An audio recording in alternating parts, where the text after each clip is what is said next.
नमस्कार साथियों, स्वागत है आप सभी का सौदा घर के आज के इस नए वीडियो में। साथियों, हमेशा की तरह सोमवार के दिन आज भी लेकर हाजिर हैं आप लोगों के सामने न्यूज़ सेशन, जो कि वीकली पूरा एक न्यूज़ सेशन रहता है।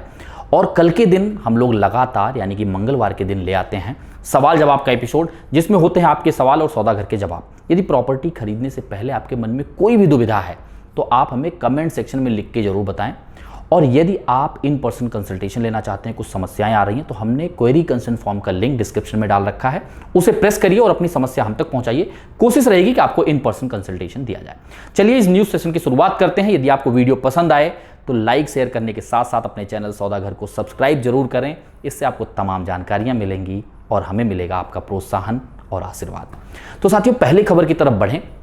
एक तरीके से आप देखें, जो हमने वीडियो भी कवर किया हुआ है, रिवर रिजुवेनेशन प्रोजेक्ट या फिर आप कहें रिवर जो फ्रंट डेवलपमेंट है, उनके साइड पे जो तमाम चीज़ें डेवलप की जानी हैं, कॉन्क्रिटाइजेशन किया जाना है उनके किनारों का, उसके बारे में क्या क्या चीज़ें थी वो हमने वीडियो में कवर किया है। उसे आप आई बटन पर प्रेस करके देख लिए तो आपको ये समझने में ज़्यादा आसानी होगी आखिर उस प्रोजेक्ट के अंतर्गत क्या क्या चीज़ें हैं।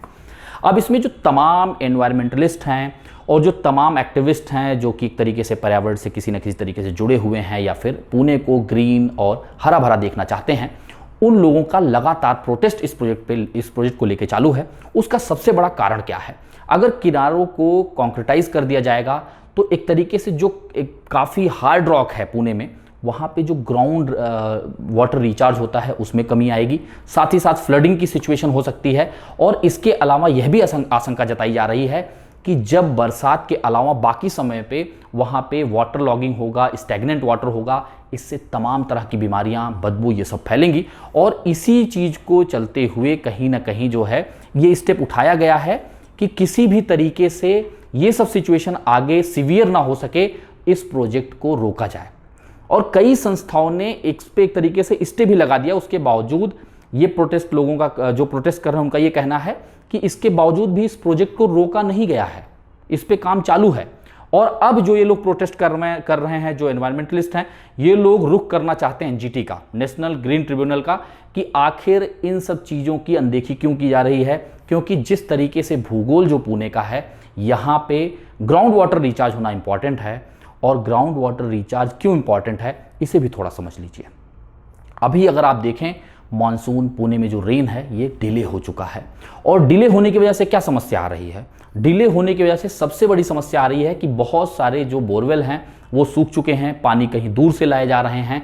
और हर जगह सोसाइटीज़ में कई जगहों से खबरें आ रही हैं कि वाटर क्राइसिस है। और इसके चलते अब क्या हो रहा है, जेडपी ने यानी कि जिला परिषद ने तमाम जगहों पे जो है, जो एक तरीके से पोर्टेबल वाटर है, यूजेबल वाटर है, उसका सैंपल लिया एंड बैक्टीरियोलॉजिकल टेस्ट कराया। तो वहाँ पे पानी कॉन्टामिनेटेड मिले हैं, उसमें तमाम तरह के सीवर के पानी जो है मिक्स देखे गए हैं, जिससे तमाम मलेरिया, कॉलरा के इस तरीके की कई बीमारियां हो सकती हैं। तो कहीं ऐसा तो नहीं कि आपके सोसाइटी में भी कुछ ऐसा ही कॉन्टामिनेटेड पानी आ रहा हो? इसका चेक जरूर करवाएं।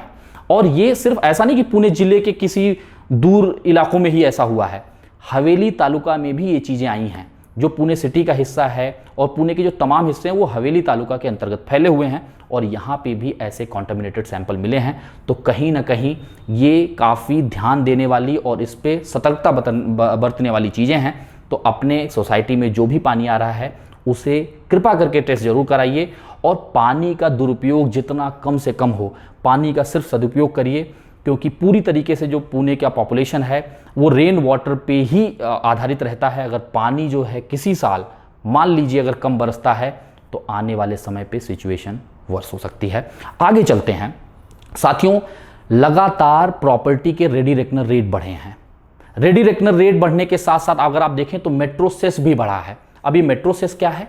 मेट्रो सेस यानी कि जो आपका स्टैंप ड्यूटी 6% हुआ करता था कॉर्पोरेशन में, उसमें 1% मेट्रो सेस लगा के 7% कर दिया गया, जो कि 1 अप्रैल 2022 से अप्लाई किया गया। इन सब चीज़ों के बढ़ोतरी के बावजूद अब क्या देखने में आ रहा है? अब देखने में ये आ रहा है कि पिछले साल और उसके पिछले यानी कि 2020 और 2021 में जो प्रॉपर्टी रजिस्ट्रेशन हुए थे, जो गवर्नमेंट ने रेवेन्यू जनरेट किया था, उसमें काफ़ी ज़्यादा बढ़ोतरी अब हो चुकी है। अगर आप 2021 की बात करिए तो अप्रैल, मई, जून में लगभग लाख से लेकर 1.25 लाख के बीच में रजिस्ट्रेशन हुए थे हर महीने। अगर वहीं आप इस महीने, इस जो है साल का, इस जो पहला क्वार्टर है इस फाइनेंशियल ईयर का, इसके डेटा को अगर आप देखेंगे तो अप्रैल महीने में 2 लाख के ऊपर रजिस्ट्रेशन हुए हैं। मई महीने में आप देखें लगभग 2.25 लाख रजिस्ट्रेशन हुए हैं। और अभी जो 12-13 दिन का इस महीने का यानी कि जून का जो डेटा आ रहा है उसमें 1 लाख के आसपास रजिस्ट्रेशन हो चुके हैं। यानी कि जो बचे हुए समय का डेटा आएगा, महीना खत्म होने वाला है, ये जो डेटा आएगा second half of the month का, तो इसमें आप मान के चलिए कि 2.5 लाख के आसपास के रजिस्ट्रेशन हो सकते हैं।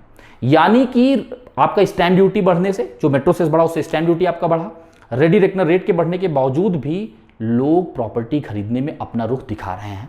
अब यही जो है समय आ जाता है कि आपको बारीकियों पर ध्यान देना होगा। आप प्रॉपर्टी खरीदने जा रहे हैं, उसका जो है एक तरीके से निगरानी अच्छे से कर लीजिए। समझ लीजिए आज जो आप खरीदना चाहते हैं, जो आप चाहते हैं, क्या वो चीज़ वहाँ पे मिल रही है। सिर्फ बजट और एरिया पे मत जाइए, पोजीशन कब मिलने वाला है, किस तरह का कंस्ट्रक्शन क्वालिटी रहेगा, वहाँ पे किस तरीके से जो है ट्रैफिक के मूवमेंट्स रहेंगे, क्या वहाँ पे इंफ्रास्ट्रक्चरल डेवलपमेंट उतना है जितना आपके रहने के लिए होना चाहिए, क्या 3 सालों में इतना ज़्यादा डेवलपमेंट हो सकता है कि आसपास आप आराम से रह सकते हैं, सिक्योरिटी के कोई इश्यूज़ नहीं होंगे, ट्रैवलिंग के कोई इश्यूज़ नहीं होंगे। इन सारी चीज़ों को समझने के बाद ही अपनी गाढ़ी कमाई का पैसा आप लोग लगाइए, क्योंकि अगर ऐसा आप नहीं करेंगे तो वही होगी तब पछताए का होत है जब चिड़िया चुग गई खेत। यानी कि जब आपने पैसा लगा दिया, एग्रीमेंट कर लिया और उसके बाद अगर आपको तमाम चीज़ें पता भी चलती हैं तो उसका कुछ भी फ़ायदा आपको नहीं मिलने वाला है। और यही हमारी मुहिम रहती है सौदागर की कि प्रॉपर्टी खरीदने से पहले आप चीज़ों को समझने की कोशिश करिए। जब चीज़ें आपको समझ में आ जाए तब तसल्ली से आप अपने पैसों का निवेश करिए, किसी भी जल्दबाजी में कोई डिसीजन मत लीजिए। चलिए साथियों, अगले खबर की तरफ बढ़ते हैं। ये खबर आ रही है कि जो मान महालुंगे का पूरा डेवलपमेंट प्लान था, जिसमें 250 एकड़ 250 हेक्टेयर लैंड को जो है एक्वायर किया गया था उसे डेवलपमेंट करने के लिए, अब 100 ऐसे लैंड ओनर्स को चयनित कर लिया गया है जिनके 50% ऑफ लैंड शेयर को वापस किया जाएगा डेवलप करके। अब डेवलप करके क्या मतलब होता है, जो भी लैंड पार्सल इन लोगों से लिया गया था उस पे जो भी इंफ्रास्ट्रक्चरल डेवलपमेंट होंगे, कई जगह पे जो है पब्लिक पार्क बनाए जाएंगे, कई जगहों पे जो है एक तरीके से आईटी पार्क वगैरह का प्रोविजन रखा जाएगा, कई जगह जो है आपका एमिनिटीज प्लॉट ओपन रखे जाएंगे जो फ्यूचर में डिसाइड किए जाएंगे वहाँ पे क्या बनने हैं, और रोड इंफ्रास्ट्रक्चर पे ज़्यादा ध्यान दिया जाएगा। तो इसमें ज़्यादातर जो प्लॉट्स रहेंगे वो महाडुंगे में रहने वाले हैं, 30 से 40 प्लॉट्स के बीच में वो मान विलेज में रहने वाला है, और साथ ही साथ जो रिवर फ्रंट यानी कि रिवर के आसपास भी ऐसे डेवलप प्लॉट को रिटर्न किया जाएगा 50%, और बचे हुए 50% में जैसे हमने आपको बताया पब्लिक गार्डन या आरएमसी कह लीजिए, रूरल मेडिकल सेंटर बनाए जाएंगे, साथ ही साथ एमएनटी प्लॉट छोड़े जाएंगे, रोड डेवलपमेंट होगा, सीवर लाइन, ड्रिंकिंग सप्लाई, इन सब चीज़ों के लिए जो है ये 50% लैंड पार्सल गवर्नमेंट अपने पास रखेगी। तो कम से कम इस पे एक पहल आगे बढ़ाया गया है। अब देखते हैं आखिर इसका क्रियान्वयन जमीनी तौर पर कब हो पाता है, तब जाके इस पे कहीं ना कहीं एक अच्छा मूवमेंट लोगों को देखने को मिलेगा। साथियों, 6 जुलाई को हर साल हम लोग करते हैं प्लांटेशन ड्राइव, पिछले 7-8 सालों से लगातार ये चलता आ रहा है। इस 6 जुलाई को भी हम लोग करने जा रहे हैं प्लांटेशन ड्राइव। इसके बारे में आपको तमाम चीज़ें हम लोग आने वाले वीडियोज़ में बताएंगे। आप में से जो लोग भी इंटरेस्टेड हैं कृपा करके आप हमें कमेंट सेक्शन में बताइए, और जल्द ही आपको व्हाट्सएप ग्रुप का लिंक भी डिस्क्रिप्शन में या फिर आपको कमेंट सेक्शन में दे दिया जाएगा, उसे आप जुड़ें और कोशिश करें कि जितने ज़्यादा से ज़्यादा लोग इस प्लांटेशन ड्राइव में हिस्सा ले सकें वो लोग लें, और कहीं ना कहीं अपने भविष्य को हम लोग अच्छा बनाएं। क्योंकि पेड़ लगाने में बहादुरी नहीं है, पेड़ लगा के उसे बचाया कैसे जा सकता है, कौन से लोग उनकी निगरानी करेंगे, और उस चीज़ को हम कैसे मुहैया करा सकते हैं कि उसकी निगरानी लगातार चलती रहे जिससे वो पेड़ बड़े भी हो सके। तो प्रकृति के प्रति, नेचर के प्रति हमारी इतनी जिम्मेदारी जरूर बनती है कि हम अपनी तरफ से जितना योगदान दे सकें आप लोगों की मदद से वो जरूर दें।